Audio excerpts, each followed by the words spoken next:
Tucker Carlson couldn't keep his curiosity in check. So how did you go? So you said that you were an atheist when you were at Yale, I guess? And it paid off, because what Michael Knowles revealed on the Tucker Carlson show was more than any testimony. Well, I thought religion was for stupid people.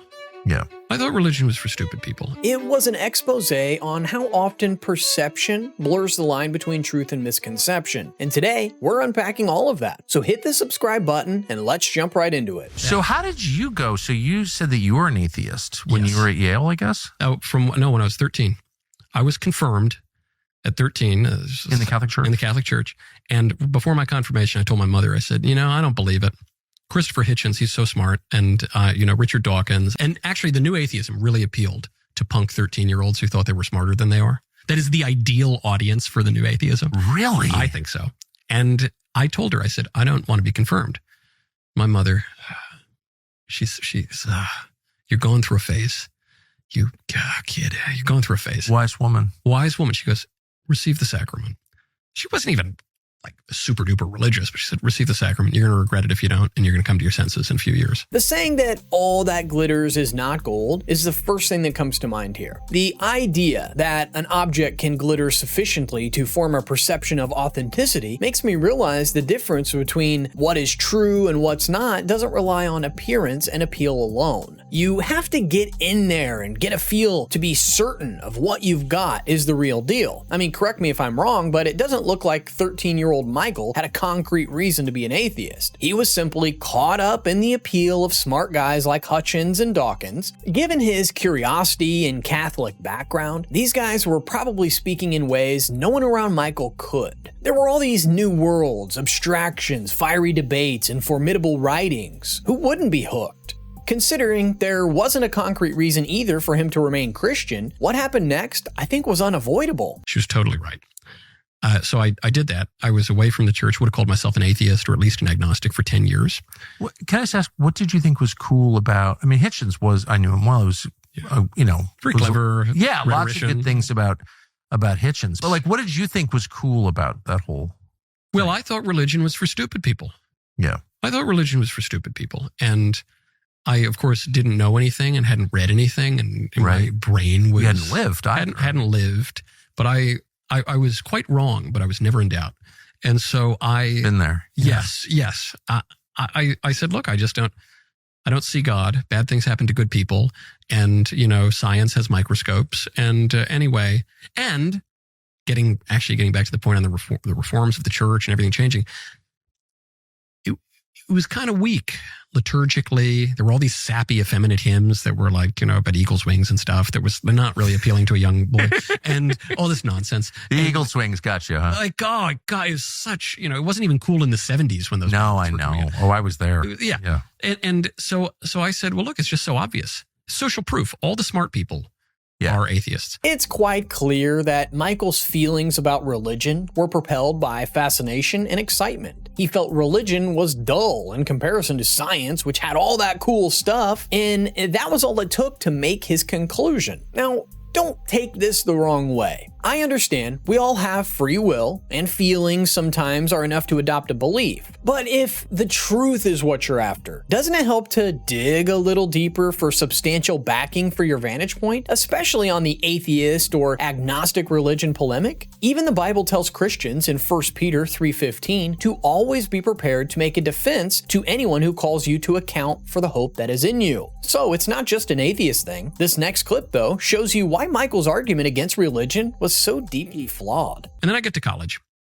and everyone's an atheist. And many people are much smarter than me at college. But I did notice the smartest people believed in God. Really? Yes. At Yale? Yes. What an interesting observation. Yeah, and there weren't even that many of them there, but you kind of say, oh, wow, it's a little bit the wheat from the chaff, They'd have to be the braver section of the population too. This is one of the arguments to go to a liberal college is even just in your own politics. If you can make it through and not be swept along the tide of liberalism, and you make it through to the end, you will have heard every argument. You will have heard every refutation of everything you believe.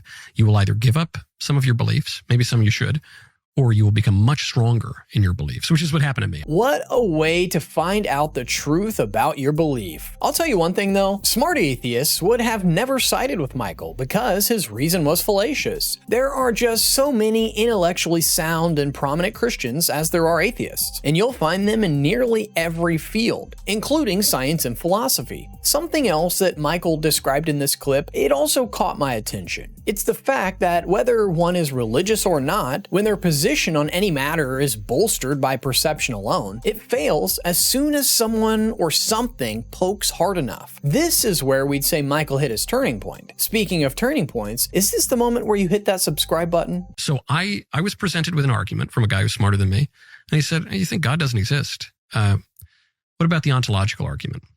And I won't be tedious with but the argument is basically, God's the maximally great being. That's this definition. He has all the great-making characteristics, none of the corrupting characteristics. It's better to exist than not to exist. We would all agree with that. We'd go off ourselves right now if we disagreed with that. Therefore, God exists. That's it. That's the argument. Here's a little info dump about that ontological argument. It was promulgated by St. Anselm of Canterbury, an 11th century philosopher and theologian of renown. It's a whole treatise that's been adopted and expanded by philosophers like René Descartes, Norman Malcolm, and Charles Hartshorne. Basically, what Anselm's ontological argument says is that God is unanimously a being that which no greater can be conceived, and everybody has a visualization of such a being. Yours doesn't necessarily have to be biblical substantiations. If you can conceive such a being, then God must exist. By definition, such a being would be perfect and require nothing to exist. Rather, he would have existence as an innate attribute and thus be responsible for all existence. Let's get back to Michael. I said, well, darn, I can't refute that. Then I read Lewis. I said, oh, C.S. Lewis makes good arguments. Chesterton makes good arguments. Maybe I should read the Bible at some point. That might be smart. I'll do that later. And I'm going through, I finally, seriously read the Bible at 23. I said, oh, this is true. This is right. First you have to accept that God exists. Then you say, okay, well, is Jesus who he says he is? If he's not, that's going to lead me in one direction. If he does, it's going to lead me in another direction. Then you have to ask yourself, well, is the church? What kind of church did he establish? That's going to lead. And there were plenty of Protestants along the way who were really helpful in my return and thinking. Once again, Michael's story shows us how your perception of a thing doesn't imply truth. If he had stuck with atheism after seriously studying the Bible and other religious texts, it would have been because atheist arguments were strong enough to counter what he was seeing. You get where I'm going with this? Hats off to Michael for finally doing his due diligence and finding a position that he can finally defend. But what about you? It doesn't matter whether you're atheist, agnostic, or religious. If you believe a thing simply because it's trendy and has a certain aesthetic, you can't define what's true because there'd be no concrete backing. Let's think about that. Don't forget to subscribe to this video if you haven't done so yet, and I'll see you in the next one.